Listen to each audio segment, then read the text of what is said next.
Hello दोस्तों, आज हम देखेंगे कि अपने एक्सेल फाइल में हम किस तरह से अपने एक्सेल में कोई भी जो हमारा डाटा है, उस डाटा में किस तरह से हम ज़ीरो बढ़ा सकते हैं। अगर हमें पूरे डाटा में परसेंटेज लगाना है, तो वो कैसे लगा सकते हैं? या फिर अ, हमें उसमें कुछ ज़ीरो बढ़ाना है या घटाना है, या फिर अब उसमें करेंसी डालनी है। तो इस तरह के चेंजेस हम किस तरह से अप्लाई कर सकते हैं अपने डाटा में। तो चलिए, सबसे पहले हम एक डाटा क्रिएट कर लेते हैं, जिसमें हम लिख लेते हैं सीरियल नंबर,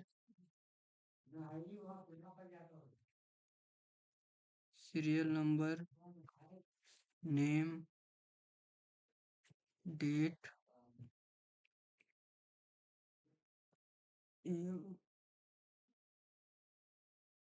अमाउंट,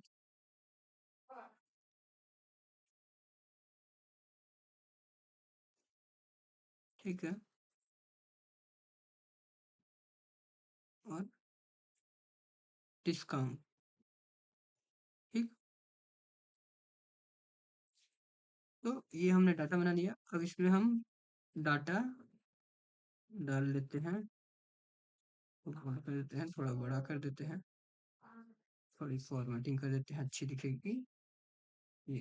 अब सीरियल नंबर में हम 1 2 ये डाल देते हैं सीरियल नंबर, ज़्यादा लंबा नहीं, बस इतना ही लेते हैं हम। नाम लिख देते हैं महेंद्र, वीरेंद्र, राजेंद्र, जितेंद्र,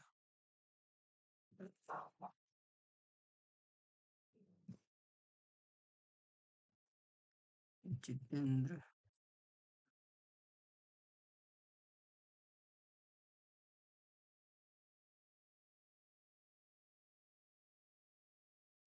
राजेंद्र, जय,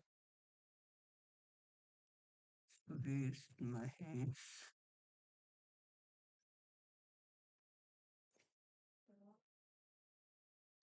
तो ये नाम हो गए हमारे। अब डेट आज से डाल देते हैं हम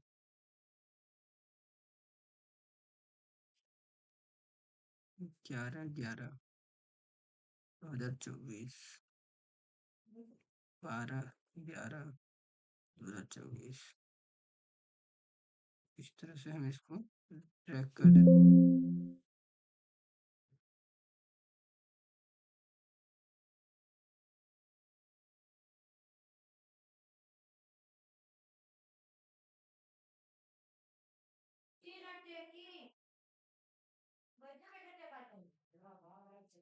इस तरह से हम कोई सा भी डेट डाल दे रहे हैं। अमाउंट 2500, 2600। इस तरह से हम अमाउंट भी एक अमाउंट भी ले लेते हैं लमसम। और डिस्काउंट 10%, 15%। तो इसी तरह से उसको ही बढ़ा देते हैं हम, ठीक है। तो इस तरह से हम ये कॉलम ले लिया। अब इसको हम थोड़ा इसकी फॉर्मेटिंग कर देते हैं, ताकि ये सही से एडजस्ट हो जाए डाटा हमारा। कॉलम ये ठीक हो गया। अब थोड़ा फॉर्मेटिंग वगैरह कर लेते हैं हम, ताकि अच्छा दिखे हमारा डाटा। तो इस तरह से ये डाटा हो गया हमारा। अब हम चाहते हैं कि सीरियल नंबर तो ठीक है, नाम वाले में सिर्फ जनरल ना रहे, टेस्ट, सिर्फ टेस्ट लिख सके हम। तो जिसको इसमें टेस्ट अप्लाई करना है, उस कॉलम को सिलेक्ट करिए। यहाँ जो नंबर वाला होता है, इसमें जनरल की जगह आप यहाँ पे चेंज कर सकते हैं इसको।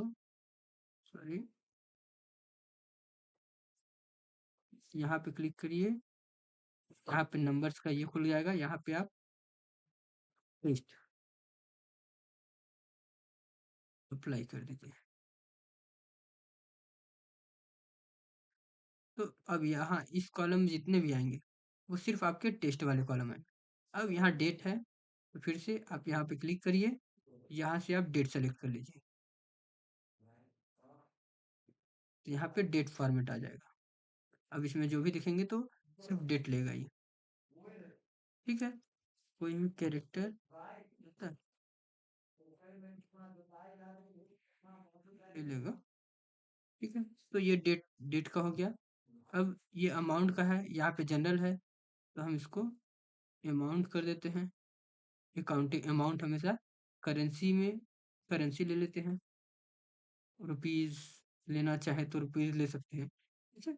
अमाउंट वैसे अकाउंटिंग में आता है, तो हम अकाउंटिंग ले लेते हैं। तो देखिए जैसे हमारा इंडियन रुपीज़ है तो ये रुपीज़ का साइन आ गया। अगर आप चाहते हैं कि यहाँ डॉलर आए तो आप यहाँ से उसे भी चेंज कर सकते हैं। डॉलर यूनाइटेड स्टेट का डॉलर चेंज कर सकते हैं। एक अगर एक सेलेक्ट करेंगे तो एक में चेंज होगा। अगर पूरे को सेलेक्ट करके अगर करेंगे, पूरे में डॉलर साइन आ जाएगा। ठीक है? अब जहाँ भी साइन चेंज कुछ भी अच्छा डालेंगे, इंटर मारेंगे, वो डॉलर साइन अपने आप ले लेगा। ठीक है? तो इस तरह से अगर आप जिस जिस कॉलम को सेलेक्ट कर रहे हैं और उस कॉलम में जो अप्लाई कर रहे हैं, सिर्फ़ वो वही लेगा। यहाँ पे हम रुपीज़ साइन सेलेक्ट कर देते हैं, देखिए रुपीज़ आ गया। अब इस कॉलम में हम जहाँ कहीं भी सिर्फ़ अमाउंट लिख के छोड़ देंगे, तो वो रुपीज़ ऑटोमेटिक अपने आप ले लेगा। तो इस तरीके से हम अपने जो डाटा है उसमें चेंजेस कर सकते हैं। अब डिस्काउंट है, अब हम परसेंटेज लिखने जाएँगे तो सभी में 10 लिख के फिर परसेंटेज लगेंगे लिखेंगे। इस तरह से अगर हम लिखने गए तो हमें बहुत ज़्यादा टाइम टेकिंग है, बहुत ज़्यादा टाइम लगेगा। तो इसी को आसान बनाने के लिए हमें कुछ नहीं करना, बस उस कॉलम को सेलेक्ट करना है जिसमें हमें परसेंटेज का चिन्ह लगाना है और वहीं ऊपर में परसेंटेज का चिन्ह दिया हुआ है। आप उस पर क्लिक कीजिए, ऑटोमेटिक परसेंटेज का चिन्ह लग जाएगा। और वहाँ से नहीं, यहाँ पे अगर ऑप्शन नहीं दिख रहा है आपको तो कुछ नहीं, यहाँ पे नंबर वाले में क्लिक करिए और परसेंटेज लिखा हुआ है। परसेंटेज के बाद डेसिमल में कितना रखना है, डेसिमल प्लेस, अगर एक मतलब परसेंटेज के बाद अगर एक जीरो रखते हैं तो मतलब डेसिमल के बाद कोई जीरो नहीं, वहीं अगर दो रखते हैं तो डेसिमल के बाद दो आ जाएगा, परसेंटेज के बाद दो जीरो बढ़ गया। इस तरह से आप प्रतिशत भी अप्लाई कर सकते हैं। इसी तरह प्रतिशत के अलावा भी यहाँ पे बहुत सारे फॉर्म है, जैसे जनरल में आप कुछ भी लिख सकते हैं, नंबर हो, फॉर्मेट हो, डेट हो, करेंसी हो, हर हर हर फॉर्मेट चल जाएगा नंबर में, सॉरी जनरल में। नंबर में सिर्फ नंबर लेगा वो, ठीक। करेंसी आ जाएगा, जैसा कि आया था रुपीज का साइन आ गया था। अकाउंटिंग में अकाउंटिंग में भी रुपीस का साइन आ गया। आप यहाँ से चाहे तो जहाँ जो जिस देश का करेंसी चाहे उस देश का करेंसी अप्लाई कर सकते हैं। डेट में डेट फॉर्मेट ले लेगा, जैसा कि ये फॉर्मेट डेट का था। टाइम वाले में टाइम का फॉर्मेट ले लेगा। परसेंटेज वाले में परसेंटेज लगा देगा, जैसा हमने लगाया था। ठीक है? तो ये फ्रैक्शन, फिर उसके बाद साइंटिफिक, टेस्ट, फिर स्पेशल, फिर कस्टम। कस्टम में आप अपने हिसाब से ज़ीरो बढ़ा सकते हैं। जनरल में ज़ीरो वगैरह, संख्या वगैरह आप बढ़ा सकते हैं, ठीक है? तो इस तरह से चेंज आप कर सकते हैं। अगर आप चाहते हैं कि इसमें ज़ीरो आपको बढ़ाना है, इस सेल में ज़ीरो को बढ़ाना है या कम करना है, तो यहाँ से आप ये जो एरो का चिन्ह दिख रहा है, इंक्रीज़ डेसिमल दिख रहा है, तो यहाँ पे क्लिक करेंगे तो आपके ज़ीरो जितना चाहे उतना डेसिमल प्लेस के बाद बढ़ते जाएँगे। जैसे डेसिमल प्लेस के बाद दशमलव के बाद अगर आप 2 ज़ीरो रखना चाहते हैं, 2, 3 रखना चाहते हैं, 3, 4, 5 जितना रखना चाहते हैं, उतना रख सकते हैं। और अगर उसी को घटाना चाहते हैं आप, तो उसी के बगल में डिक्रीज़ डेसिमल करके एक ऑप्शन है, उस पे क्लिक करते जाइए, वो घटता जाएगा। आपको अगर दशमलव के बाद 2 ज़ीरो रखना है, तो 2 ज़ीरो रखिए, 1 रखना है, तो 1 रखिए, नहीं रखना है, तो वो भी हटा दीजिए। तो इस तरीके से आप अपने जो डाटा है, उसमें कुछ एडिशनल फ़ॉर्मेटिंग कर सकते हैं। तो इस वीडियो में आज के लिए बस इतना ही। अब मिलेंगे हम अगले वीडियो में। अगर वीडियो पसंद आए, तो लाइक, शेयर और कमेंट ज़रूर करें। धन्यवाद।